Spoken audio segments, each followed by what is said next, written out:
हे girls, तो मैं आपके साथ कुछ शेयर करना चाहती हूँ। मेरे पास इतना लंबा कुछ बोलने के लिए इंट्रो में नहीं है, तो सीधा वीडियो की तरफ चलते हैं।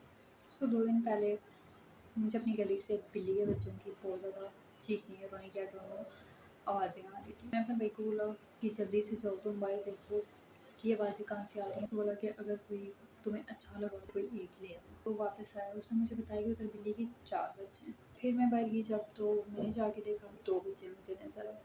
मैंने सामने गेट पे नॉक किया और मैंने पूछा किसी की बिल्ली के बच्चे हैं। मुझे बताया कि जो सामने घर में एक बिल्ली जाती है उसने बच्चे दिए थे, उन्होंने घर से इसको निकाल दिया था। मैंने उसी गेट पे नॉक किया और मैंने पूछा कि ये बिल्ली के बच्चे आपके तो नहीं है। उन्होंने कहा नहीं, इस बिल्ली ने इधर बच्चे दे दिए, तो ये गंद करते हैं, तो मैंने बाहर निकाल दिया। एट उस वक्त मेरे सामने ये क्वेश्चन आया कि वो बिल्ली के बच्चे जो अपनी मम्मा का दूध पी रहे हैं, वो कुछ अर्से तक बिल्कुल वॉशरूम वगैरह नहीं करते, तो वो कैसे गंद कर सकते हैं। स्ट्रीट कैट्स को अपने घर वगैरह से खाना वगैरह देती हूँ मैं, मुझे पता है, मैंने बहुत ज़्यादा खाया है, 10 ही बार।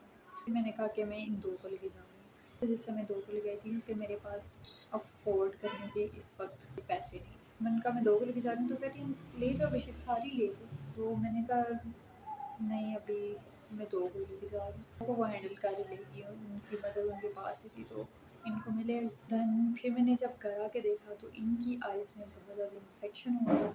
एक की आँख बिल्कुल बंद थी, उसकी आँख में पस पड़ी हुई थी और वो बिल्कुल एक दूसरे से अटैच हो गई थी। उसकी आँख वो बिल्कुल बंद थी, वो खोल भी नहीं सक रही थी। और दूसरी आँख उसकी हल्की हल्की सी पौने से थोड़ी हुई थी ख़राब। एंड जो दूसरी कैट थी उसकी आँख थोड़ी बहुत ख़राब थी, इतनी ज़्यादा नहीं थी। सो फिर उसके बाद मैंने रिसर्च की इस पर थोड़ी कि हम इनको कैसे ठीक कर सकते हैं। और उस वक्त वो इतने छोटे थे कि वो प्रॉपर तरीके से चल भी नहीं सकते थे, और उनके जो हाथों थे वो चलते हुए कामते भी थे। एंड आई थिंक उनमें से एक की जो बैक वाले 2 पाँव हैं वो प्रॉपर तरीके से काम भी नहीं करते, और इस वक्त कुछ पी भी नहीं सकते थे। तो फिर मैंने बाहर से दूध मंगवाया। सबसे पहले वो देने की कोशिश की, लेकिन उन्होंने पिया नहीं। फिर मेरी मदर ने मुझे एडवाइस दी, उन्होंने कहा कि बाहर से जो स्ट्रेच मिलती है वो मंगवा लो, उसे पिलाने की कोशिश करो।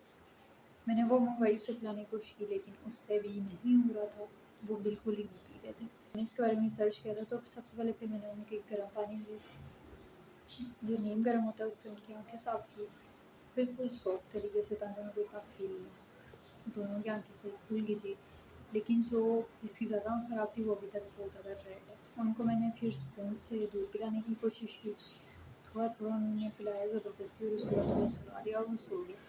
और उनकी फिर ये रूटीन बन गई, वो सो जाते जागते, भूखे होते पीते, फिर सो जाते। दिन में 3 से 4 दफ़ा यही होता रहता। और आज 2 दिन हो गए, मैंने उनका बहुत ज़्यादा ख्याल रखा, मेरी मदर ने उनका बहुत ज़्यादा ख्याल रखा। एंड अब उनकी आँखें काफ़ी ज़्यादा बेहतर हैं, और वो दूध भी खुद से पीना सीख गए हैं, और वापस में खेलते भी रहते हैं, एक्टिव भी हैं। एंड अगर किसी को भी पता हो कि आई इन्फेक्शन के बारे में कुछ भी पता है तो ज़रूर मुझे बताइएगा, क्योंकि इसके बारे में मुझे इतना नहीं पता। मैंने रिसर्च तो किया, लेकिन मैं अभी अफोर्ड नहीं कर सकती कोई चेकअप। इधर प्राइवेट जो हॉस्पिटल्स हैं उनकी फीसिस, चेकअप फीसिस ज़्यादा होती है। सो मेन वीडियो का मकसद यही था कि इतने छोटे बच्चों को अबैंडन कर दिया, घर वालों ने उनको सोचना चाहिए था कि फिर वक्त उन्हें 1 से 2 हफ्ते वेट तो कर लेना चाहिए था। वो बिल्कुल 1 वीक या 2 वीक के, उन्हें कुछ और वीक वेट कर लेना चाहिए था, ताकि वो थोड़े इतने बड़े हो जाते, ताकि उन्हें खुद अपना ख्याल रखना तो आ जाता। एंड फिर भी जितना को मैं रेस्क्यू कर सकती थी मैंने की। एंड जो बाकी 2 थे, अब अल्लाह पाक ही उनको ठीक जगह पे रखें। फिलहाल के लिए मैं स्टोरी सुनाना चाहती थी, जो कि इतनी कुछ क्रेज़ी नहीं है, बिल्कुल नॉर्मल स्टोरी है, लेकिन मैंने शेयर करना चाहती थी। और अगर किसी को साइन इन्फेक्शन का पता हो कि वो कैसे कम हो सकता है या ख़त्म हो सकता है, तो प्लीज़ मुझे बताइएगा। नेक्स्ट वीडियो में मिलते हैं, तब तक के लिए अल्लाह हाफ़िज़।